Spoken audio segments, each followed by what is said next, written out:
Delighted to have the three members of the Shared Vision group here. We've Gerry, Dearman and Joe. I'll let each of you introduce yourselves in a minute. And Shan is going to join us for the discussion. And basically the summary here is we've got a very representative group here in terms of the three lads beside me have taken three different career routes and are using three different structures to be successful dairy farmers themselves. That being said, and representing different types of structures, I feel like Mike Murphy pulled the wool over my eyes a small bit in that I was looking through my notes this morning, and my representative group of three lads are actually all from Cork. So I've there's 32 counties, Mike, and they set me up here with three Cork lads. So Shan, I'm delighted you're here on the panel as well. We'll keep them quiet between us. So with that, I'll just hand over to each of the three lads to maybe introduce yourselves, and from there we'll get into maybe some of the discussion around your career paths to date, lessons you've learned, and maybe advice you'd have from some of the group. So Gerry, do you want to kick off? I think we've a small slide here to just help you go through your own career path. I suppose I'm Gerry Murphy, 30 years old, farming in partnership with my parents in Cork near Cookstown. I suppose as a young lad, as a teenager, I decided quite early that I wanted to be an accountant, which must have made me a very interesting teenager. I suppose when I was coming out of school, my father would be quite young, so he'd have been in his late 30s at that time, and I suppose in the quota era, there probably wasn't the same level of opportunities as there are now to go into farming. And as I had decided I wanted to be an accountant, I kind of chased that vision. I went to college in University Cork and studied accountancy, and from there got a job with KPMG and trained to be a chartered accountant. I suppose that was a huge part of my life, where working outside of farming, and kind of gained an awful lot of skills there. And I suppose at the end of that period, I started going out with my now wife Susan, and together we kind of travelled the world. We did kind of a year and a half travelling, and I worked as an accountant in Australia. And then come 2013, I suppose I got the phone call in Australia that there was a possible opportunity at home. That Dad was planning on putting on a second milking platform, and he was wondering if I would like to come and make that a family business. So kind of at that stage I returned home, and I suppose you lick up what you learn when you grow up in a dairy farm. You kind of you know some stuff you kind of lick off the ground, but I suppose I didn't have an awful lot of practical farming experience then, and I suppose I went from being quite green at that point to in, I suppose, 2015, managing that second platform kind of solely on my own, which was a kind of a huge experience and a huge opportunity and kind of a huge achievement, I feel. And I suppose since then, I suppose we've grown the business from kind of to being 115 cows or thereabouts starting off, which my father had built to that point, and had put loads of, I suppose there was loads of infrastructure in place to grow the business from there. And I suppose together we've taken it from kind of one milking platform to three milking platforms, with an extra farm coming on last year. So super. I think we have another slide, Gerry, if you want to just talk through. The next slide just kind of gives us an overview of where the business is at today. If you want to just. So I suppose if we start in the top corner there in the home farm, I suppose that's where it's all started. That's our owned ground at home, and where Dad has farmed always. So we go back a long way there, and the second farm is below Loughley, and I suppose that's in the farm since '95. We've been renting that off a neighbour close to home. It is about 4k away.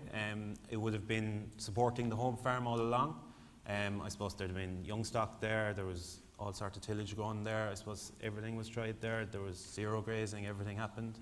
And I suppose in 2013, when we came home, we put in a mobile parlour inside there, and we set it up as a dairy farm, and I suppose we put the cows in place starting in 2013, and then the start of 2015, we got a contract bearer with Andrew Desmond, who's a huge addition to the business. Started contracting our heifers in Rylan, and I suppose from there we went full hog at home, kind of milking kind of 200 cows in 2015, and I suppose then 2017 we said we'd practice running the numbers on looking at farms to see what the options were, and I suppose we came across a great opportunity with Tim Ryan, the landowner there, and I suppose a great guy, and I suppose with him now in the last year we've developed another milking platform there. So I suppose, I suppose you can see there on the right hand side there's we've gone from 115 to hopefully kind of 340, and I suppose like what I'd say is at the start, like it was a key driver is to make a business big enough for two people, for two family incomes. Like my dad was 50, close to 50 when I came home first, and like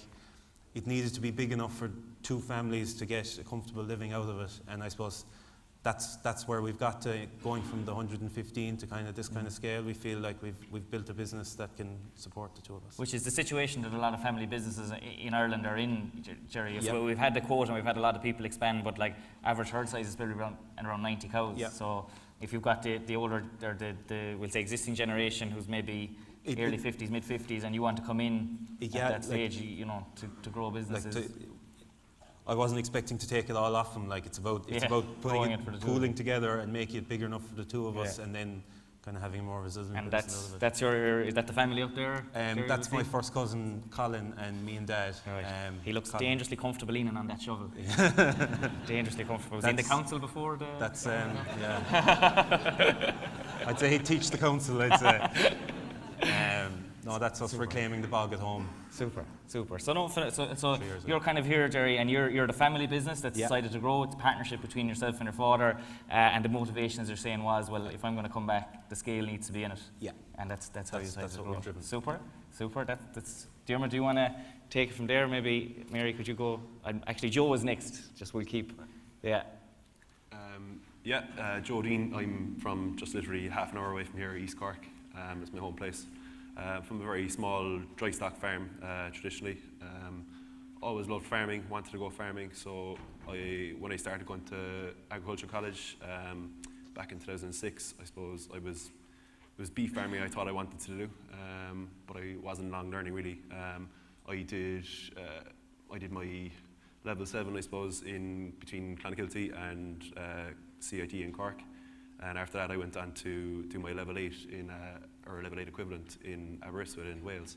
So I suppose at that stage, I had learned that dairying was probably the most profitable sector to get into. So I started following that really. I hadn't milked a cow until I was 19 years old. I'm now 29. So after college, I decided I'd go to New Zealand to get some experience. So I worked on 2 very good farms over there. One was a 1,100 cow farm, and then I worked for Alistair and Sharon Rainland for a year on milking 700 cows. So learned a lot about cows and grass there, just the basics really. Came back home then in 2011, and started 2012. I started managing a farm. I managed that farm for about 3.5 years, close enough to here again, and basically just honed my skills more. Built stock numbers on that farm, and then I built stock numbers for the farmer himself, and also I started building up stock numbers at home. I started out with just literally Frisian bull calves, started out that way, and over the years I built up gradually. While it was everything I earned I put into stock basically, so it was just compulsory saving really.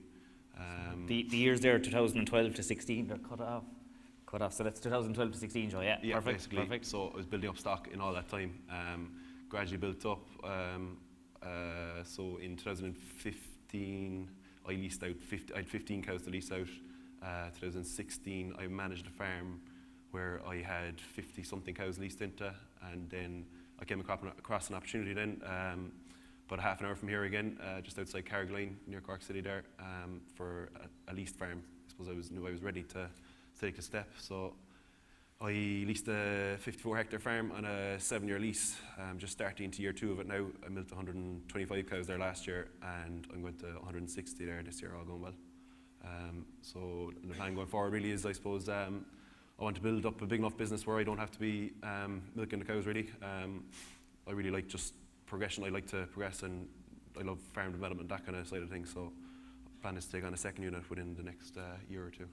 Super. Drive on that way, yeah. Great stuff. Thanks, Joe. And maybe just a question would be, at what stage did you say again that you realised that dairy was the most profitable, and how did you realise that? Who or what explained that to you, that you made that decision? Sure, it's fairly clear. I suppose in college, really just learnt it there.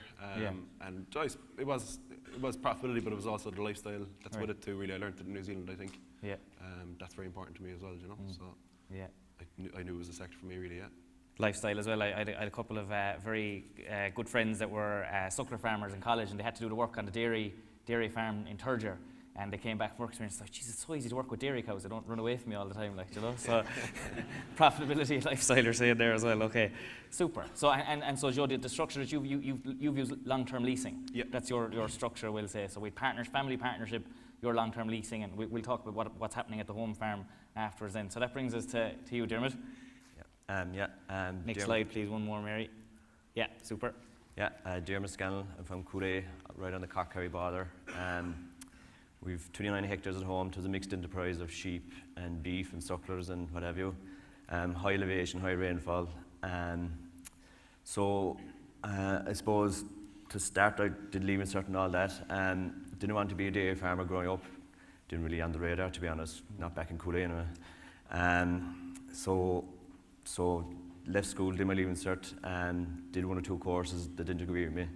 So I went and work as a welder in 2003 and enjoyed that, and went off travelling in 2008, went to San Francisco and gave 3 months there, did a bit more welding there, and came home, got a job landscaping, and in 2009 then myself and my wife, Bridge now, we went off to Australia and New Zealand on a world trip, and milked my first cow in Australia that year in January 2010. So first cow there, and gave 3 months milking a farm in Katunga, it's just near Shepparton, 3 hours north of Melbourne, and we were just milking cows, 45 degrees in the middle of the day, you know. It wasn't particularly enjoyable, but it was a job. So anyway, we moved on to New Zealand anyway, and through a friend at home, got a job on a 420 cow farm in Tikawata, New Zealand. Really enjoyed the experience there. Just I learned how to work, God knows, but really enjoyed just the way they did it. It was not complicated. It was tough work for 5 or 6 weeks, but had a really enjoyable time there. So we did. So anyway, we moved on to New Zealand and went to South America traveling again, but came home in 2012. The job in the factory was there for me if I wanted it, but I didn't want it. I wanted to go dairy farming after that. Really enjoyed it.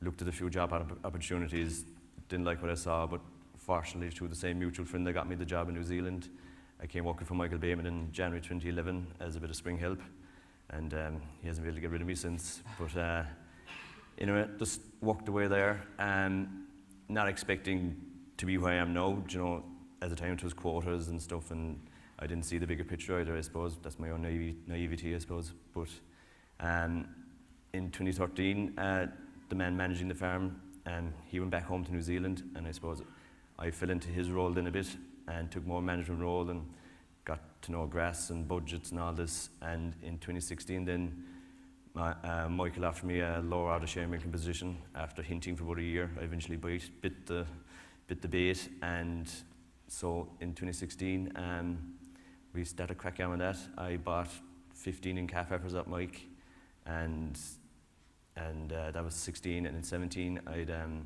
56 cows in 17, so growing the whole time. We have a split formula how we do it out. It's based on cow ownership, so the more cows I own, the more percentage of the business I get. Like, so this year I had a 27.3% share, and I pay 27.3% of all variable costs, and I get 27.3% of the milk check. So yeah. So super. We might come back to the structure Yep. in a bit more detail later. And just again, Dermot, what would you say were the 2 or 3 things that stood out to you? Like that farm in New Zealand was obviously the one that made you think dairying is a good career. What do you think are the 2 or 3 key important points for that maybe the industry needs to take note of to make farms places where people actually want to work? I suppose the first thing I noticed was extremely simple. Do you know, like where I come from at home, 50 cows, a lot of cows on a dairy farm. To see 420 cows in the field, and it was no bother to them. We just went and calved them, brought them in, milked them. The calves were out outside. It was so simple. It it was easy. We were back in, like even during calving, we were back home, 6:30, 7 o'clock every evening, having a few cans. You know, it was really easy. You know, and so that's what stood out to me. And to be honest, New Zealand, I was so naive to the whole thing that not much else stood out. It's more when I came home and saw, like, I was extremely naive. I even asked, do we eat cows on Sundays? Because, you know, I wanted Sunday off. You know, that's how naive I was. But yeah, I think it was just the simplicity of the system they had, that there was no issue. It was just 2 of us on 420 cows. Simple as they say. So it was. So you mentioned home there. I think the next slide was just to give you a feel for your background. So you were saying it's not quite the golden veil. No, not quite. Should look at home. It's fragmented farm, sheep, dry stock, you know. But there in the last couple of years, or last year, I started buying surplus heifer calves to rear and send me home to rear now. And and I suppose I'm training dad how to rear heifers, I suppose. And I'm making use of the land that obviously I can milk cows on that land, but it's still adding to my business that I can grow my own stock and sell them or milk them, whatever the case may be, that it's an asset to me that I intend on utilising as much as I can. Yeah, super. And Joe, I might get you to touch off that as well, because like we've had the introduction from the 3 of you. So Dearman, you're effectively, you're share milking, Joe, you're leasing, and Gerry, you're in a family partnership. So we've 3 different structures, but we've 3 people making progress in different ways. And that's kind of what we want to do for maybe the next 20 minutes, is just explore some of the key steps or key lessons that you learned or actions that you took along the way. And something that you both see, I mean, neither of you are from dairy farms. But Dearman, you mentioned there, you know, how you were able to make use of, like, how much land is actually at home? 29 hectares. 29 hectares, yeah. And like, for anyone in doubt, I've seen that picture up closer, and those animals are in super order, like, you know, so they're thriving. Joe, could you comment on that? Like, I mean, how much land have you at home? And, you know, the fact that you don't have a dairy farm at home, is that a blocker to progressing in dairying? No, it's not a blocker at all. I don't think, really, I think it's quite the opposite of anything. You know, inhibitions really, and you can do what you like. But it was crucial for me, it was crucial having the farm at home. It's a 22 hectare farm, very good land, very good dry land, so very productive. So I really maxed it out there in the last couple of years, rearing stock there. My father was very, very helpful in that he basically looked after the stock for most of it. And he's now contract rearing essentially all my stock for me. But again, very favourable. He'd charge me little or no rent or time for his labour when I was building up. So gradually that's increasing every year, I suppose.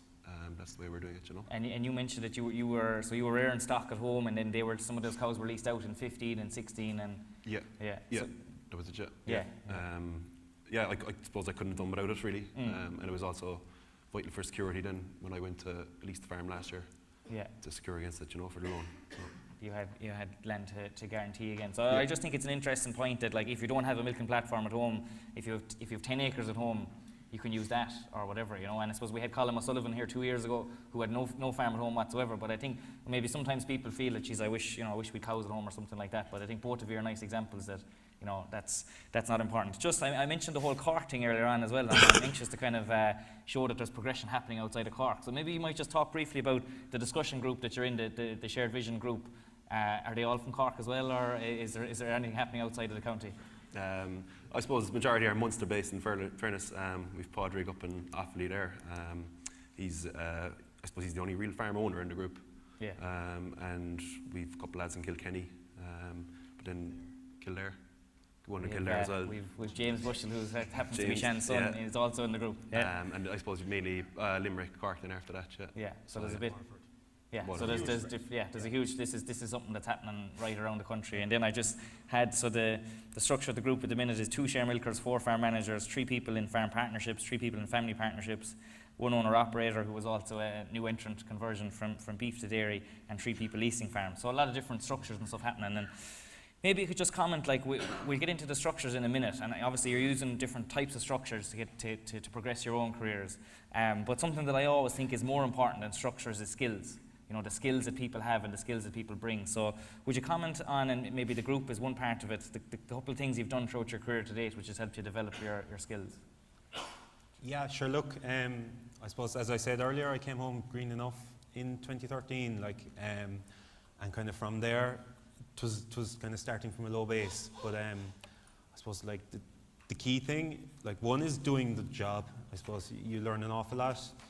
Kind of actually getting stuck in, taking responsibility. I think like I think Shan mentioned it earlier, like responsibility is key, because like if you take ownership and responsibility for any job, you see the consequences of them, and like it's grand to do something, but like if you don't, it's like if you don't see the consequences a month later, or you don't know when they might be, but like if you get the full feedback loop, I think that's when you really learn how your decisions are affecting the outcomes, and I think that's when you really learn, you can learn great skills that way. And like obviously, I suppose I'm in the shared vision group, but I'm also involved in the Crookstown group, and I learned a load of grass skills there by just going out and kind of going on grass walks with different farmers that have been grass measuring. Like it's not just grass you're learning in those walks. You go out, you're getting your grass measuring skills, but you're also getting a feel for what other farmers are doing on the ground, and I think you can learn an awful lot from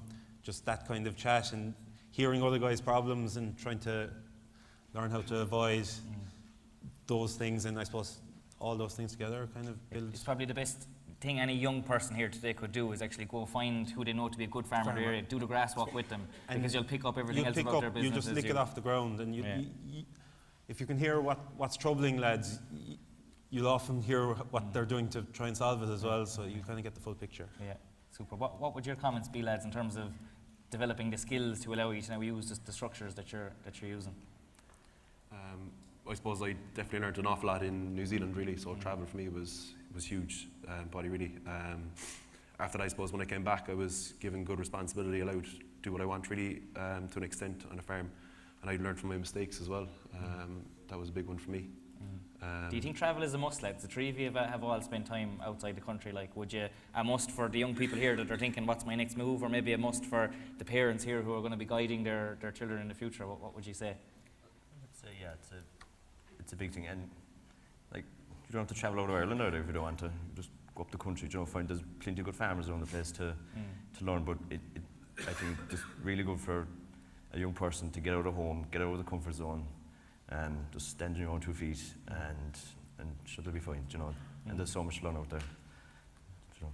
But I think when you're at a certain age, it's very easy to travel, and like you get like, I suppose all of us are involved in kind of long-term partnerships where like there's 10-year commitments put in place. It gets much harder to do the kind of free and easy lifestyle and go, sure, we'll try something for a while, and like you mightn't think you have those opportunities, but like when straight out of college or like early in your career, that's when you have like a huge opportunity to kind of sate the travel bug in a way that like once you do settle down and kind of put your head down towards a plan, that there's never a nagging feeling in the back of your head that what if, or I would like that. If you can go out and kind of satisfy a bit of those urges, I think it makes it easier to make those commitments. Shan, would you comment in terms of families that you come across where people have maybe travelled or got a bit more experience?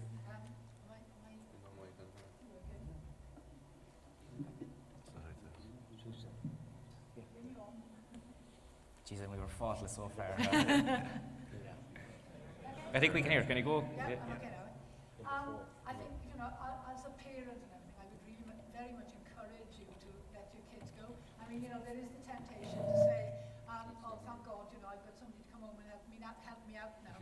But I think it's really important because, as you can see, you know, they gain tremendous amount of skills from that. Also, as a parent, you know, when they come back, first of all, they appreciate you better. And secondly, also, if as things are happening and, you know, the farms are going to get bigger and you're going to employ people, you become a far better employer if you've been employed by somebody else. No matter how good or bad they were, you will learn a lot of lessons. Super, yeah. Okay. So I'm gonna have 2 or 3 more questions for the group myself, and then I'll open it up to questions from the floor.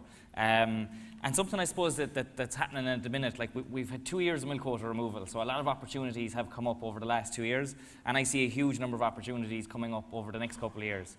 And from, we'll say, people that are maybe just graduating now, something that I would see is they're very impatient in terms of they graduate from college and they're wondering, Jesus, should I try and lease a farm straight away, or what should I do? Whereas like in each of your career paths, you spent a bit of time traveling, you worked in different countries, 2 of you worked in actually different industries, you know. So, you know, was it hard to kind of be patient in terms of when to start maybe farming in your own right yourselves or get into that structure? or what would your comment be about that? Yeah, I found it quite difficult, I suppose, at times, but looking back on it, I don't regret taking so long. I really enjoyed travelling and things. And it was a couple of years there, I suppose, maybe 14, 15, 16, where I was very anxious to start out on my own, but I couldn't come across the right opportunity, so I just had to have patience, and I'm glad I did wait for the right opportunity now, you know. So you were that person, Joe, you were, geez, I want to farm, I'd love an opportunity to take on. Very much so, It didn't happen, and now you're saying, geez, that was great because I got a bit more experience. And yeah, I made a number of wrong moves, like, but, Yeah. you know, I didn't sign myself into anything, so I was lucky, really, you know. So. Yeah, super. Would you have any comment on that? Sure, again, it's your opportunity to do it. Like I think when you have to try things to know that you're really like them. You know, like I went away and spent 10 years trying accountancy and decided at the end of it that I didn't like it. It gives you an opportunity to go and try things at that age, I think, and the travelling again is a big thing. Yeah, so don't be in a rush. Don't That's be in a kinda what rush, you're I would saying, think. yeah, And yeah. put the skills together, you know. You can spend time and, it's about the whole picture, like when you get to a stage where you can take it all on, but you need to put those skills together too. Skills first. And David, maybe I'd come to you then as well, because you mentioned that Michael did a bit of coaxing or something like that, so it sounded like there was a bit of persuasion for you to actually get into the share milking arrangement. Was that the case, or how did you know you were actually ready yourself then to get into a business arrangement? Apparently he was hinting anyway. He was hinting, right. I didn't get the hints. To in fairness to his brother Barry mentioned it to me, but look, that was my own problem. But once we sat down and talked about it and realised the potential for myself and for him as well, that it was a no-brainer really. And it's near home, it's near myself and Bridget's home, you know, it's ideal for us at the moment, you know, from where it went. There was no coaxing in the end. I asked advice off my father, of course, and people around me in the group as well, and it was a no-brainer just to go for it because it was progression. I decided I wanted to be a dairy farmer, so I wanted to own cows. I want to run my own business, so it was. You will make that step. I'll And then make maybe that you'd step. comment as regards, I suppose, for anyone that does find themselves an opportunity, they need to decide that the person is someone they're happy to work with, you know. So maybe, I suppose, you're in a family situation, Gerry, so you had to work with. But I'd ask the two lads maybe would comment as regards, like, you're looking at opportunities. They might be in Cork or they might be somewhere else in the county. You know, how do you have the confidence to know that it's someone that you're kind of willing to work with in the future?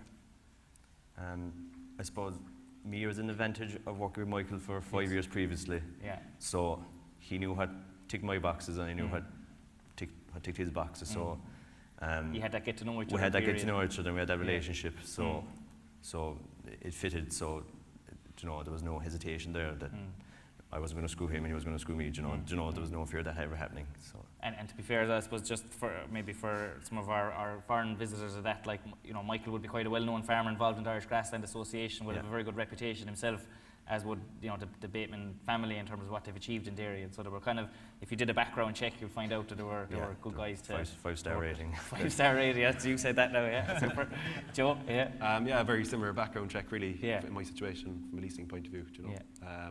but I also, you know, I would have had a lot of mutual contacts with the farmer I'm leasing from. You know, so I knew the good integrity and honest person. Like, you know, so that was important. Yeah. And I suppose in your case, Joe, because of the leasing, it's a little bit more of a kind of a set, you know, there's less maybe of an involvement with the farm owner than, we'll say, what the lads are doing. It's still very important, though. I mean, it is still kind of a partnership, really, like, so. Right. It is important that you get on with the person. So even though it's a set lease arrangement, you agree your fee per acre or whatever, you still would feel that it's almost a partnership arrangement. In terms It of is, like, you know, you're there to look after the farm, and Yeah. you know, it has to work both ways, really, like, so Yeah. it still is kind of a partnership, you know. Yeah. Would you comment on that, Gerry? Yeah, because you're leasing as well. Sure. Yeah. But like every farm owner or like a dairy farmer kind of knows good farming, like when they see it, like, and like it's very important that you do an excellent job when you go in, like, you know, like it's very obvious to someone who's been farming their whole life, whether he's like, you throw your eye over a thing, you kind of you know if there's good grass going on and all these kind of things. So it's really important that you have a great relationship. You keep communicating. Like, it isn't about taking farms off people, like it's about going into partnership with people, bringing them along, like, and make it rewarding for them to see kind of like good farming and kind of the team going forward together, because like we can do nothing without like our farm owners, and like they want to take a step back, and like we're giving them the opportunity to take that step back, but still see the farm kind of plough ahead, if you know what I mean. You're progressing the farm now, not them as such. Like, yeah, is but that we're kind of- progressing it together as well. Like, Right. you know. Yeah. Because Shan, maybe you comment, because you mentioned about, you know, the people out there that actually don't have a successor themselves. So if they don't have that successor, then it's maybe the likes of this group here that they'd be looking at. And you know, it sounds like the lads have done a very good job in terms of their awareness of how important that they look after the farm is. What would your comment be again? That Yeah, I've spoken to quite a number of farmers, particularly in the UK, older farmers who have done this, and they've said that it's given them a new lease of life. They were pretty sick of the industry, and that's why they got out of it. And all of a sudden, they see this young, enthusiastic person who's really looking after their farm, and not just looking after it, but developing it for the future. So the farm is not staying stagnant; it's actually being modernised. So it's still a relevant farm, because otherwise, what would you do? Would you sell the farm? Well, you're going to get taxed, so you wouldn't be wanting to do that. And so, and giving it to another young person, these people have said, they get a huge kick out of developing these young people and encouraging them. So yeah, it's very important, yeah. Wonderful message, yeah. I'll take questions from the crowd now if anyone wants to, just there's a hand up at the back, and maybe just while they're making their way down. Something I suppose, we've mentioned there's big opportunities out there. We had good milk price last year, we have volatility, but the long-term view is very positive. But there are a lot of difficulties and a lot of challenges. I look at all three of you here, and you're essentially entrepreneurs that have started your own business either with family or with other people. And I think it's important to highlight that there will be challenges and difficulties along the way, because it's not, anything worthwhile is seldom easy. So what would you say have been the biggest difficulties that you've had so far in getting to where you are, and how did you overcome them? Sure. Cash flow issues have to be, like, building stock is kind of hard, trying to put them on the ground, you think there's an awful lot of costs when you kind of put it through cash flow of getting an extra 80 cows put on the farm in 2013. It's not easy, especially when it's going against you. It's kind of, but it's all about having budgets in place. It's all about having a plan in place. And if you have a plan in place, at least you know how to deal with it when it does go against you. But dealing with cash flow is always a big problem. So just that things are going to be really tight if you're trying to grow and build stock numbers. If you're trying to plough as much back into building stock as you can, it becomes hard. Yeah. And does that mean, how did you get over that then, Gerry? Does that mean taking a cut in drawings for a number of years? Actually, it's like compulsory savings. Joe calls it. You put it into stock. You're building an asset, but it doesn't come from nowhere. So your message to any young person, think of it: prepare for times where cash is going to be tight. Yeah. Okay. The two lads, what would you say is the biggest challenge that you kind of think people should maybe prepare themselves for? If you come over at college or doing a course, you think you know it all. You don't. Right? As far as I'm concerned, it's an apprenticeship.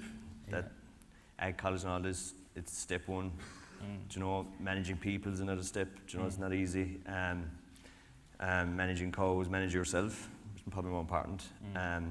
So there's all these steps you must learn along the way before you can even think about being a farmer. A dairy farmer. There's a lot of on-the-job training too, which is fine. But from my own experience, it's all these little steps I've taken has got me where I am now. Even the steps outside farming, all my jobs abroad and at home and everything like that. That was all instilled in me, and I like to think I'm bringing all them steps and everything I've learned from there to here today. And so that's the challenge, is just to keep learning and keep learning. Come across stuff you don't know and then trying to pick it up and move on. Yeah, super. What would you say, Joe? And I'll take the first question in, and any other questions, just hand up, please. Yeah, I suppose similar to Diarmuid, really, it was having the patience to actually upskill myself, really, to know when I was upskilled enough to make the move, really, and also for me was finding the right farm for me in the right location. My wife Leisha is from Galway, and she made the move down to Cork, and she's very happy down here. Right. So I was kind of keen to stay down here. My family is down here, and our friends are down here, so we're quite happy. I was told there's lots of opportunities up the country, and I was tempted to make the move, but I don't know, would we really been happy, So I mean, that's factoring that into it as well, just having the patience to wait for the right location, Yeah, so you weren't blindly chasing the goal of having your own farming business either, Joe. This had to fit into a couple of different things. No, yeah, exactly. It's what you say, goal. It's your goals, really. I think that's very important too, that I had Yeah. clear goals, you know, Yeah, yeah. and just making loads of money wasn't the main Yeah. goal, you know. Super, yeah. I'll take that question down there. So, and again, anyone else, hands up. I think the microphone's here. Yeah. Shane Maxwell, I think you've started to touch on part of my question, but Sean, the thrust of your talk is about communication and talking and getting stuff open. And to the guy, like to expand on that, how important that the guys are communicating to their landlords, to their share farmers, their family, and the setting of goals. Like how have you guys managed to do that, and have you what practical help can you give other guys trying to do the same? Do you want to go first then? Yeah, it's key. You know, if you've got a landlord who's very keen on high-yielding Holsteins, and you want to go in and put in crossbreeds, you're not singing from the same hymn sheet from the start. So you have to make sure that everybody's goals. So you need to sit down and talk about goals, and so that is as a family, or if you're going in as a share milker or whatever else. It's incredibly important to be absolutely clear about what everybody wants in this. And sometimes the danger is that people are so desperate to get in and have an opportunity that they'll compromise, and it's a mistake. Because then, you know, as time goes on, then the cracks begin to appear. So very important, clear communication from the word go. And if that means formal meetings, well, so be it, you know, do it. Yeah, I suppose just in relation to my landlord, we've nothing formal set, but going forward, I've had a lot of communication this year, I suppose, being the first year, getting the lease set up and all that, but going forward, I'd like to bring the farm owner for a walk at the farm twice a year. He's a dairy farmer himself, like, so he's interested, you know, and I just keep in touch, really. We've a lot in common, I suppose, when we've that as well, like, you know, so that helps. Just on goal setting, really, I wrote down, or I did a course with Con Hurley and Mike Murphy in, I'd say, 2013 maybe, so that's really when I started focusing on goals, and I just set out a 5 and 10 year plan, really, and just keep reassessing, really, and see how I'm going, you know. It just keeps me motivated and keeps me driven. And they weren't just goals for the farming business, Joe. They were. You mentioned that, you know, location was important to you. There was different things that. Yeah, like I suppose that really made me see, write down what's important to you, you know, and like money and farming weren't that important. Like, it was lifestyle and my family and my wife, you know, that was up there. So I mean, all that really helped to make me see really what was clear, what was best for me. You know? And when you were clear on those, then you could try and find the opportunity that would allow you to take as many goals as possible. You know, I suppose the 200 acre farm up the country would have allowed maybe more cows, but it didn't take the other. Definitely, yeah. What would you say about strategic planning and goal setting yourselves? Is it something you do, don't do, or? Yeah, similar to Joe, we did the same course. Yeah, we should say that this particular group has Mike Murphy as facilitator, so you're exposed to, I'd say, a lot of the best practice, we'll say. Yeah, but like that, we did the goals at the end of that day, and it was a really good day. Just to write something down, see where you're going and how you're going to go about doing it. This is great. Like, we had to set out our 5 year plans, which need to be updated fairly soon, I think.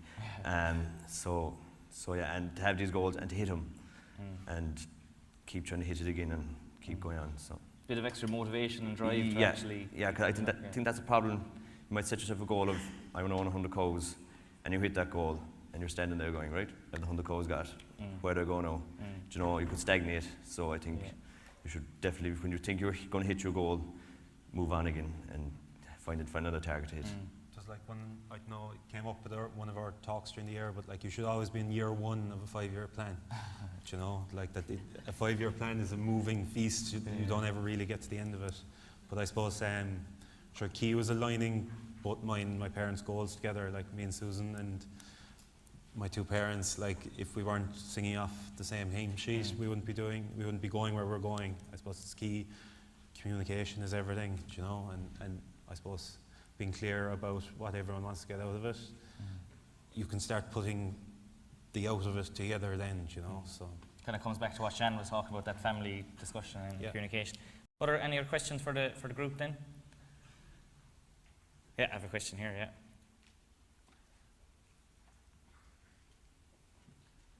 Just anyone else questions up, we'll take 2 or 3 more questions. Thanks, Paddy. Is it on? Yeah, thanks. Thanks, Paddy, and thanks to Shan and 3 lads. The shared vision group, the vision which you have and which you're achieving, in line of what both earlier speakers, Jim, spoke of this morning, the labour shortage on farms, what would be your dream goal to let others know, mainly the older farmers who are out there slaving on their own, who can't get help? How can you bridge that gap with your vision and all the young people who are here, and getting the message across that there is another option if they don't have someone of their own family, and even if they do, your expertise might be far more welcome for a period of time, be it 20 years or a generation. Thanks.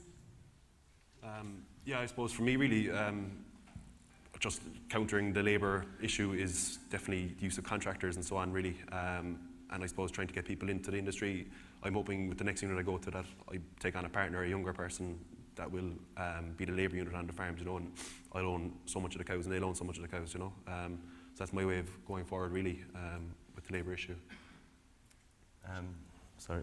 But like, farming's great, like, you know, you know, like it's a nice job. You're outdoors, the sunny day in May, and it's all really easy. Like, we really need to communicate that, like, you know, like February and March can be hard, but like we've designed it to be hard so that the rest of it is easy, you know. Like, you can complain all you like about it, but like it was a conscious decision to make this.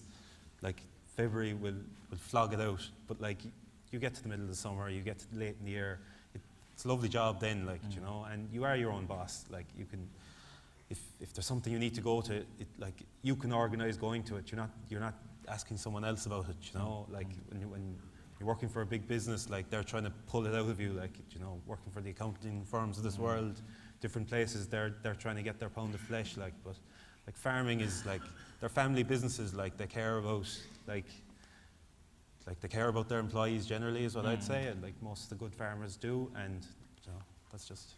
Yeah, so I mean, your experience, Gerry, having worked for the corporates and stuff like that, is look, that we can actually make farming a very enjoyable thing. I went chasing the 9 to 5 when I was a teenager. That, like, I kind of, when I was young, my mum worked off farm, and kind of I saw her coming home at 5 o'clock in the evening, and I was like, geez, that's great. Fuck it, we'll go chase that. And I suppose when you're out there and like if you're working in any industry where you hope to make a good living and kind of a good living for your family, what you generally find out is people work very hard. Like, when I was 14, I thought the only Egypts in the world were farmers that worked at weekends, but then at 27, I was inside in the office looking at spreadsheets and kind of going, well, maybe farmers aren't the only Egypts in the world, you know. You know, like. Yeah, we have that perspective. We tend know, to maybe like, very kind of focus on our own. You look at the green fields, like, but they're not always as green as they seem. Yeah. And I think Claire's question maybe was a little bit more focused on the older generation, Shan, which I'll get you to comment on in a minute. But just while we're talking about the positives of a career dairying and that kind of thing, maybe a comment about what the Shared Vision Group are doing over the next couple of weeks with the ag colleges. Yeah, so we've, I suppose it's basically just to promote the dairying sector really, and just again, really similar to this, we'll be talking about our career paths. We're going to go to as many of the agricultural colleges as we can. We've a presentation put together, and we're just basically going to talk about our career paths to date, and just try and promote it really, and give people ideas and you know, inspire. Yeah. So that, go on, Just in relation to Claire's question, I think if we're hiring someone, it's very important to ask what they want and what they want to get out of it. Some people want to own cows, some people might just want to milk cows. Do you know, I think it's important that it's very clearly communicated what you expect the employee and the employee expect you and their expectations. Do you want to comment on maybe the older generation and maybe trying to, I suppose, promote the options that are there to them? And I'll take a question at the back, and if there's any other final questions, and we'll wrap up for dinner then.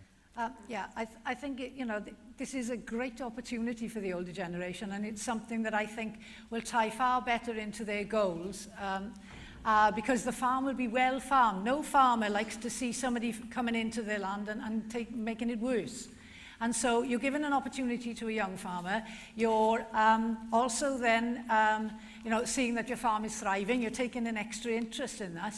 And so we need, as a group and as a country in Ireland, you need to be promoting that and putting it in the journal and everything, so people see this is another option.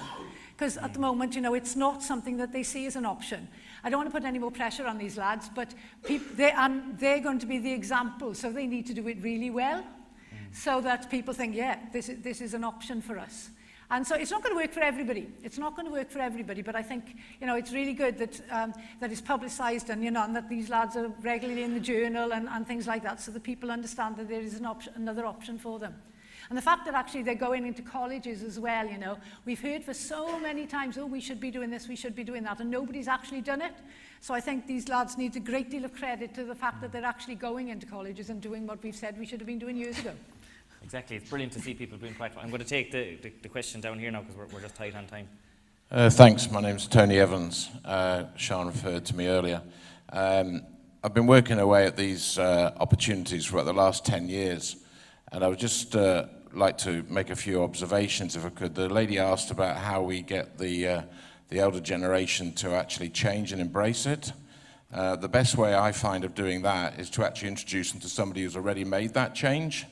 All right, actually having a young guy coming on or coming onto their unit can be a bit daunting, and I would just I think it's a lot easier if you can actually take somebody who's already gone through that phase and build on it.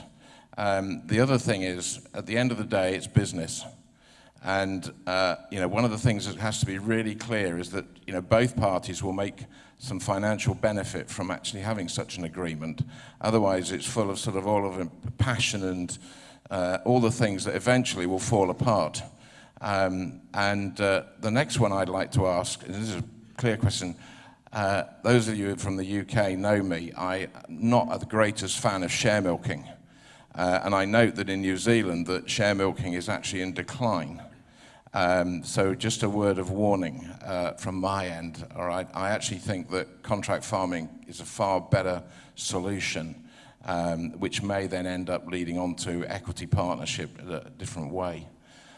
So keep it going, and it really is worth doing, I promise you, but you do need to have the examples.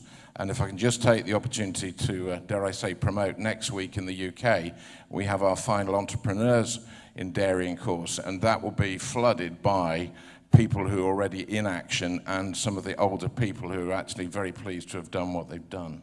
So keep it up. Super, thanks very much, Tony. Can we get a mic, a question here? Mike, yeah. Comment, yeah, perfect, and we'll wrap it up then, yeah. Chairman, could I say three things? One will say to young people, the three lads will say are an example of there's a great future in dairy farming in Ireland, will say, for those who are good enough and who are motivated. We're very competitive and will be very competitive over time, point one. Point two will say, make sure you get really well trained, will say, to do the relevant courses, but probably spend at least 3 years with bloody good farmers, and at least ideally at least one of those years outside the country, a place like New Zealand or wherever. And a third point, try and ensure that you, if you have a mentor who will be very interested in helping you, who will have more life experience, business experience, will say that, in that area, it's a great help, will say that, I had people like John Leeson when I was an apprentice, the Paddy O'Keefe will say, huge help to people. And I'd say to parents, the very worst thing you could do to your kids is, irrespective of whether they're going home to the farm or not, is not to allow them to get a fair amount of life experience and farming experience. That something like 3 years will say. It's an investment in themselves and their future. And even if they're coming home to the home farm, it's a terrible mistake not to allow them to do that. Thanks very much. Perfect. Look, I think we'll take that as a summary. The only final points I'd add to it is, there's a very exciting future there. It's all about the pathway and developing the skills. We've heard various different routes that people have taken to do that.